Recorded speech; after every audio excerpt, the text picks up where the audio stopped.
살인의 흔적. 오늘은 2014년 10월 미국 인디애나주의 낡고 버려진 도시 게리에서 벌어진 사건입니다. 폐허가 된 건물 속에서 여성들의 시신이 연이어 발견되면서 충격적인 진실이 세상에 드러나게 됩니다. 피해자들은 하나같이 목이 졸린 채 버려져 있었고, 경찰은 무려 20년 만에 이 살인이 한 사람의 소행임을 알게 되죠. 그는 무려 20년 가까운 시간 동안 그림자처럼 움직이며 경찰과 사회의 눈을 피해 잔혹한 범죄를 저질러 왔습니다. 피해자는 최소 7명. 그러나 그 자신은 20명에서 많게는 30명 이상이라고 주장하는 사건. 연쇄살인마 데런 디온 반 사건입니다. 게리는 한때 미국 중서부의 산업 중심지였습니다. 하지만 철강 산업의 몰락 이후 도시 경제는 붕괴했고 인구의 절반 이상이 떠나며 도시 전체가 황폐해졌습니다.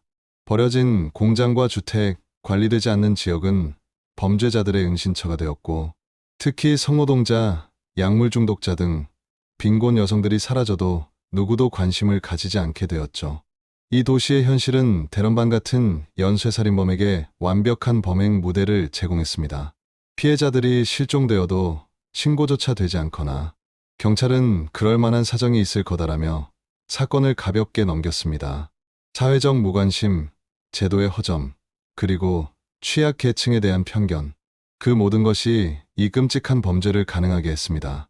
데런 디온 반은 1971년 3월 21일 인디애나주 게리에서 태어났습니다.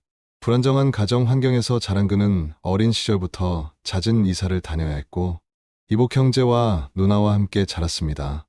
20대에는 노스캐롤라이나 체리 포인트 지역에서 살았던 그는 1991년 미국 해병대에 입대해 미사일 운용 훈련을 받았지만 2년 만에 규율 위반과 폭행, 약물 문제로 불명예 제대를 당하게 되며 그의 삶은 점차 어두운 길로 접어들기 시작합니다.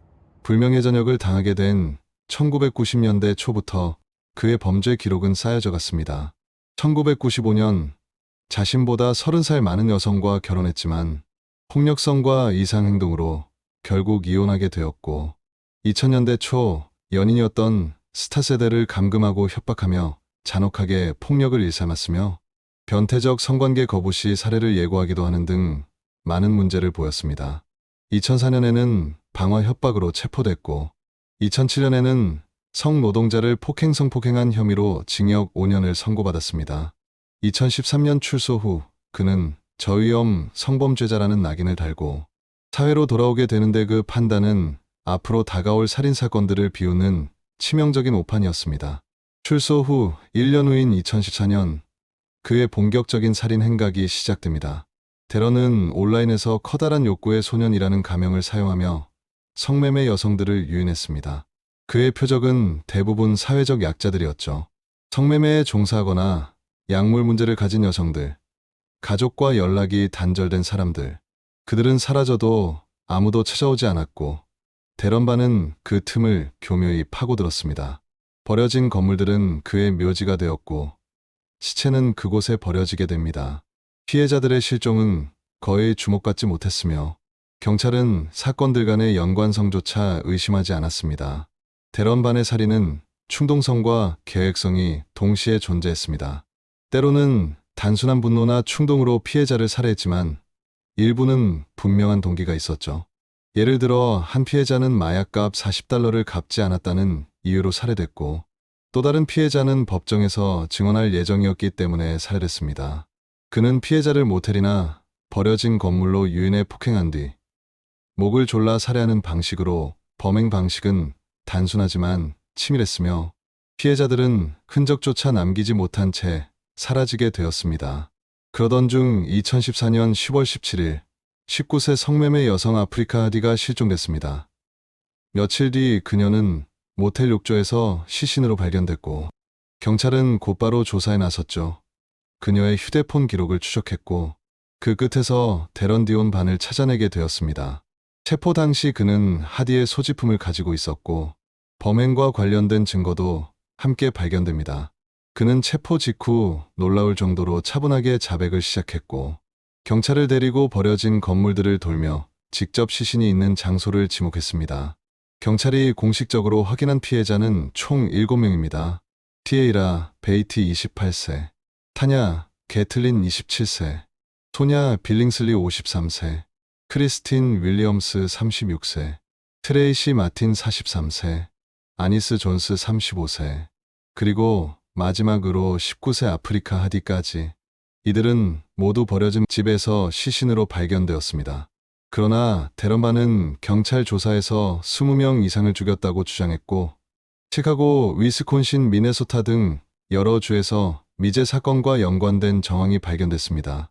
이 사건은 미국 사회에 엄청난 충격을 주었고, 사회가 보이지 않는 사람들을 얼마나 쉽게 버렸는지, 그 결과 어떤 끔찍한 범죄가 벌어졌는지를 적나라하게 보여주었기 때문이죠. 데런반은 자신의 살인을 실수들이라고 표현했습니다.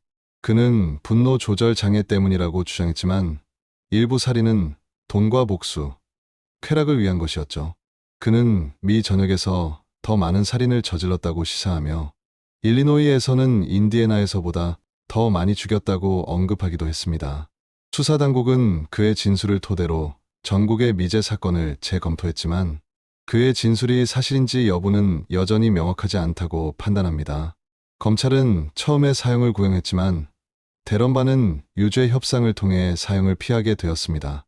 2018년 5월 그는 7건의 살인 혐의를 모두 인정했고 5월 25일 가석방 없는 종신형 7개를 동시에 선고받았습니다. 하지만 그의 폭력성은 교도소에서도 멈추지 않았습니다. 2016년 그는 교도관에게 대변과 소변을 투척했고 추가적인 성폭행, 감금 사건으로 추가 기소가 되기도 합니다. 이 사건은 게리 시의 현실을 바꾸는 계기가 되었습니다.